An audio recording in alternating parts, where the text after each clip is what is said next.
there was Ragusa, there was Florence, but in the middle was Venice. We Hairy Game Lords get to play it. Let's find out what we thought.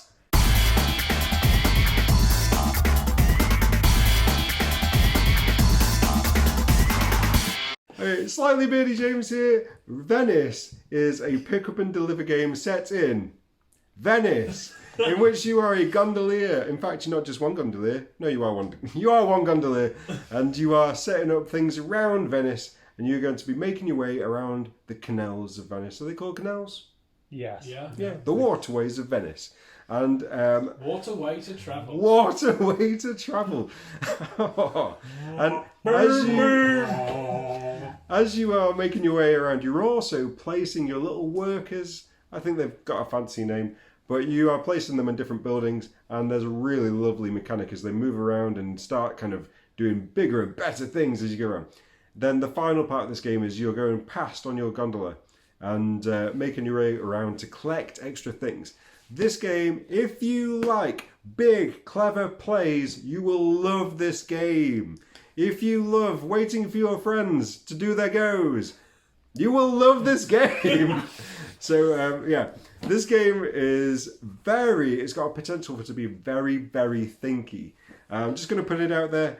I thought better than all the Hairy Game Lords. And the crown is here. So, yes, I'll let the others tell you about what they thought, but I really like this. I do think that there is potential for maybe the goes to be a little bit long. We don't often have people stand up and walk away. But, yeah, what a great game. Hi, Dave the Great. Hi. Hi. So, Venice. Yeah, we played the other ones. Really enjoyed those. Venice, little boats. Now, you know me, I do love a good meeple, and you've got several of them. So, you've got a little gondola, and you've got, if you can see it, a little gondolier who stands in the back of the gondola. How cool is that? And he potters around Venice, picking stuff up and dropping off your little worker fellas. So yeah, the meeples are ace. You can also, because Venice is known for this as well, James, it's in Italy, by the way, just in case, you get little bridges. Really, really nice. So yeah, component-wise, absolutely fantastic. Game-wise, absolutely fantastic, as you'd probably expect from the guys behind Ragusa, which I absolutely loved. And I won that one as well. James, now I think I overthought it, and I thought I was being clever by going for one guy over here, one guy over there, and all my people just ended up too far apart. The trick is, as you need to move your gondola past your guys, get everybody nice and tight, and that is where James just stumbled in to the winning strategy. I was trying to be clever because I wanted to go there and wanted to go there, and I thought covering the entire board was the way to go. Covering the entire board, it turns out, is not the way to go. Getting all your guys in a little circle. And yeah, you know, me and Ange went out for a 3-course meal halfway through one of James's goes because he just kept going round and round and round, collecting everything up. But we had fun, and next time I will get him. That meal was great. And in Venice. So, yeah, I think it did drag a little bit towards the middle of the game while we just waited for James's third turn. He wasn't even AP. No, it wasn't. You were acting. But after that, no, as a thinky game, you can probably play it and just do your stuff. But there is a lot of strategy, and probably more strategy than I think there is in Ragusa, which is possibly why I won Ragusa. Now I come to think of it. But yeah, there is a lot of learning where sort of good combinations are, getting your cards that are basically your jobs in the right place, getting your guys in the right place. There is a lot going on within each turn, as James demonstrated really quite ably. But no, if you like that kind of sort of really thinky worker placement, this is the one for you. And to be honest, play all three, because all three are great. But yeah, thoroughly enjoyed it. And you get little gondola meeples. What else can you a man ask for? It's awesome. Play it. Hello, bearded lady here. So, lots of replayability in this game, as Dave has already kind of alluded to try and work through. Dave and I, we spread out around Venice. You know, we're sightseers, we like to see all the different sights.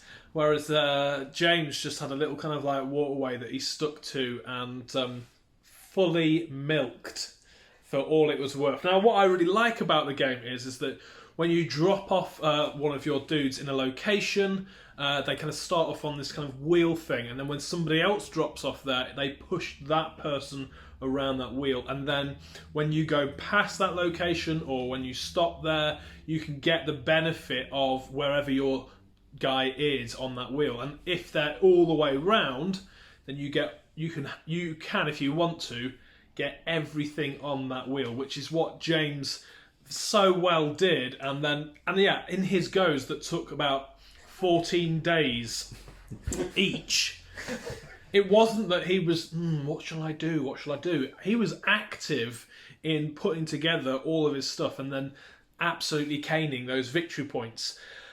Having said that, and yes, as we have said, it sometimes dragged a little bit in the middle, I still thoroughly enjoyed the game.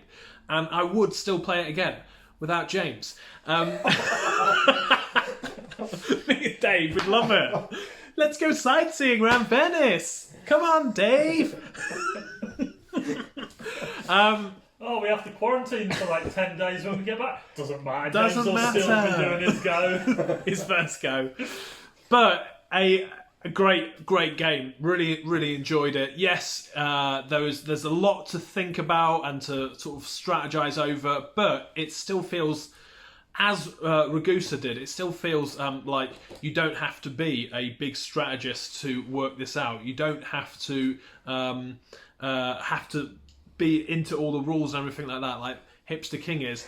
Me, Dave, who hardly ever listens to rules, we picked it up nice and easy and trekked around. I think come last, but it's still a good game. Lots of fun. All right. You still had a pretty good explanation of the rules. Yeah, it's good. It's always good with Pete. Always good. I just don't listen. Feelings.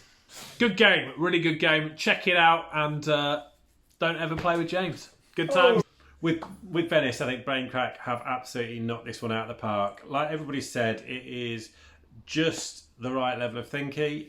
You've got enough going on that it's, it's in that kind of midweight Euro. So this isn't an entry level game. It's not a gateway by any stretch of the imagination. So it is going to give you a challenge, but it's not ridiculously heavy that you can't pick it. A standard gamer who does a lot of gaming won't pick it up really quickly. I just think the way the mix of mechanics going on here is just perfect. So you've got the kind of you've got the pick up and deliver mechanic, which I really enjoy. Some people don't like it, but I really enjoy that in a game anyway. But although that's kind of the core of the game, you've clearly got engine building in terms of working out those routes, where you're going to place your assistants, choosing when and how to level those up alongside moving your pick up and delivers. So you're going to be picking up the right contracts to keep moving around the engine that you're building, so that you're constantly leveling that engine up and reaping the rewards from that engine. But there's a whole other mechanic that we haven't mentioned, which is the council. And this can win and lose you the game. James had been absolutely milking his engine the whole way through the game. But basically I had a pretty good engine going, but it wasn't as good as what James had got going. So everybody knew that James was way out in front throughout the game, but what I worked on was trying to work your way up the council. Now, working your way up the council requires an engine based on intrigue. So you've got this secondary thing, which is this idea of intrigue, that every time you pass another person's boat, you kind of move up the intrigue track, because you could be sort of talking to people. There's this sort of political game going on in the background in terms of the theming of the game. And so I used that quite a lot to throw myself right up the intrigue track. You've got to be really careful with intrigue, though. It scores you brilliantly if you're out in front, and I'd also got some bonuses that were linked to intrigue that meant that I could get extra points at the end, which I did, and actually got myself relatively close to James at the end with that. But the danger with intrigue, it didn't cost me because I was just careful with my calculations, is the player with the most intrigue at the very end of the game is immediately arrested. So you could potentially win the game on points because you've got yourself up the intrigue trap. But if you don't deal with that level of intrigue, you can be arrested and immediately lose the game. So there can be a real twist if you're not careful at the end of the game. It's what happened to Andrew. Yeah, that's why I couldn't remember what score I had. Because I didn't get one. We ended up, I played it carefully, looking at exactly how many intrigue you've got, how many scrolls, and you can use your scrolls to get rid of your intrigue, and realised that we would be potentially on a par as long as we went in turn order, he would lose, and so I got to evens, which kept me a little bit of scoring points as well. And so there were just so many nice little bits to this game. The balance between the different mechanics and the choosing your route to victory, and there are a few different ways, I think is brilliant. Biggest drawback, and I've seen this on some of the forums as well, and we did experience this at times, the board, it's the same size as all the others. They've tried to keep everything the same, and I get that in terms of creating the brand and keeping everything the same. The board is tight, and we were playing it with we had 4 players. At times you've got 4 boats lined up together on a canal that's about this wide, and that's where it starts to get a few kind of, you're knocking things over, etc. But I wouldn't let that get in the way. And I also know that on their recent Kickstarter, they've offered the expansion for this game, which includes an increased a board with a bigger size, so that I would definitely invest in this game, and I would invest in the expansion as well, which gives you some additional sort of rules and a new board which is bigger, which allows that bigger player count.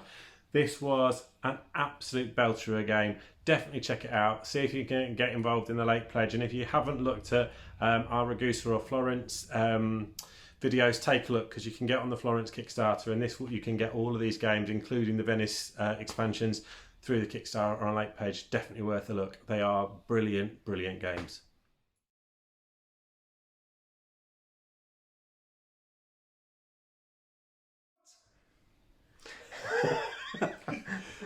I'm going home. Mother! Brain crack. Nice to see you, Pete the Hipster King. Is that a euphemism? Yeah, 2 right, and it's staying in. James has never felt so proud. I did it in front of every one of us. Are you standing proud, James? Not what I know. Oh dear. Pete's on the hot flush. I am. I'll wipe away the tears.